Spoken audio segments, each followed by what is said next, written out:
Hello, my name is Andy and today we're going to look in my man cave. Just put the central heating on, it's nice and warm.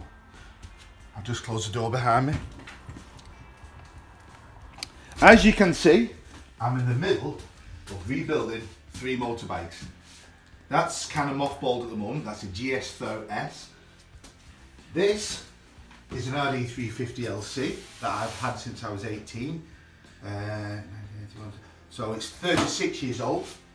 This is an RD350LC, which I purchased about 2 months ago. That's a 1985 model, the last of the models. So we're just in the situation now where we're constructing the frame. I've refurbished the forks.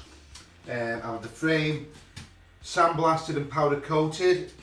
I've got the wiring loom there, which will be going on this afternoon. I refurbed 2 tanks, they've been acid dipped. And over here, we've got the business end.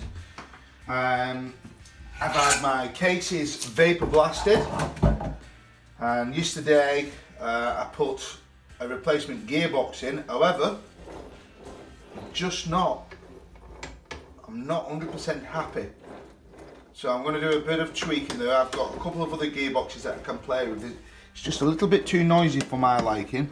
I've replaced all the bearings, but it should just be a bit quieter than that. So a little bit of work to do there. Really pleased with how these cases have come out through the vapor blasting process. You can see on the forks, I've had those vapor blasted, and I think you'll agree that for a relatively modest amount of money, they come up really well. I've also been experimenting with the green, what's it called? Olive green, drab olive green, which is synonymous with Yamahas from the early to mid 80s on the coating. So that's gone well. You see, I've had quite a few parts done, and I'm really pleased with how they've come out. You can really save a heck of a lot of money doing this. I have a little wheel here on the drill, so we'll clean them all up first, then polish them all. So I've made a little caustic soda bath. So these are the bolts that I took off last night. Looks a bit messy in here, you shouldn't really put your hands in this. But I'll be cleaning these up later and I'll get those off to the plater next week. Now you might think that, well, it's not really worth saving these nuts and bolts, but you know, they're original nuts and bolts, and if you can keep everything original, I think it's good to do that, and it keeps the original bike. So I only built this ManCave about 3 months ago. Quite pleased with how it's gone. Would have liked it bigger, but this was the land available. I've got a little heater in the corner. I've got all my tools set up here. I've got a load of spurs on the racking. That racking was from Costco, that was excellent. And I've made this workbench here out of recycled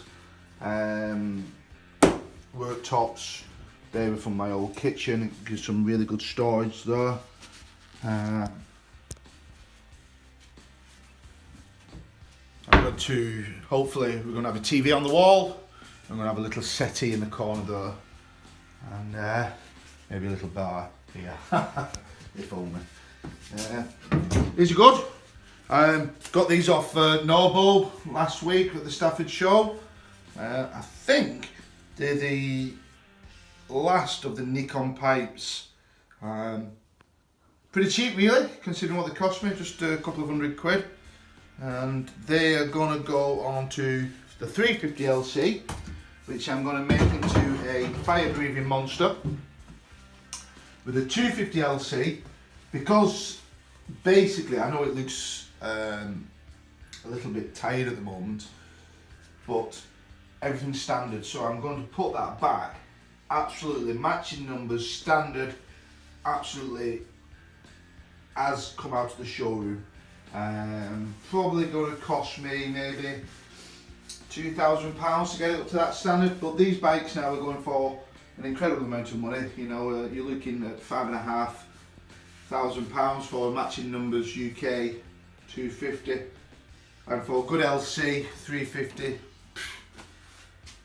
I think there was one on eBay the other day for like £13,000, which does seem a little bit ridiculous to me, but you can pick up a good LC fully restored for about £5,500–6,000. And when you consider how much work goes into these bikes to do that, some would say that, you know, everybody's got on the bandwagon of LCs, but given the amount of work that's involved, well, I have to say you couldn't make a living out of it, because there's hundreds of hours involved in this, and using other services such as, you know, getting the tanks alone to get dipped with £50, it's £100 for your frame, parts. I mean, we've got need to go in the 350. We'll get this done next week. That was from Grampian. You've got not much change out of £400 for that. Everything's expensive, and everything seems to go wrong on 35-year-old bikes. Casings have work hardened over the life. Very easy to break things off. Everything's seized in position. Oh, this is a new thing for me. Bought a part washer. The other half was getting a little bit upset that I kept putting parts in the dishwasher. For £40–50, these are fantastic. You literally just chuck it in. You've got a little washing machine in there. I'll just show you this. So just turn it on there. There you go. As you can see, it's dead simple. It's basically a tank, and I've got 50% diesel, 50% white spirits, and a little bit of thinners in there, and it just does the job. You chuck stuff in, it cleans them, and it does exactly what it says on the tin. Clark's Part Washer says on the tin. So that's it. So over the next few months, with the help of my daughter who's doing the filming, I'm going to record the journey that these bikes are going to be on. There's probably already about 50 hours work. I know it doesn't look it, but about 50 hours work already invested in these bikes. And let's, over the next few weeks, let's see how that progresses. I'm hoping to have this maybe MOT by, what is it now? It's beginning of November. So maybe if I can get this MOT for the end of the November, that would be a win for me. And the 250, maybe the end of December. And then we can do a little bit of work on the GSR. The GSR doesn't need any work really. It looks in a bit of a sorry state, but it's not. It's more of a reassemble. I took some parts off because I was short on storage, but it's literally maybe 2 days work in getting that absolutely up to speed. So that's it. I hope you enjoyed this. I'm doing it more as a record for the journey of rebuilding 2 classic motorbikes, and you know, hopefully you can see some of the stuff that I do. So till next time, see you later.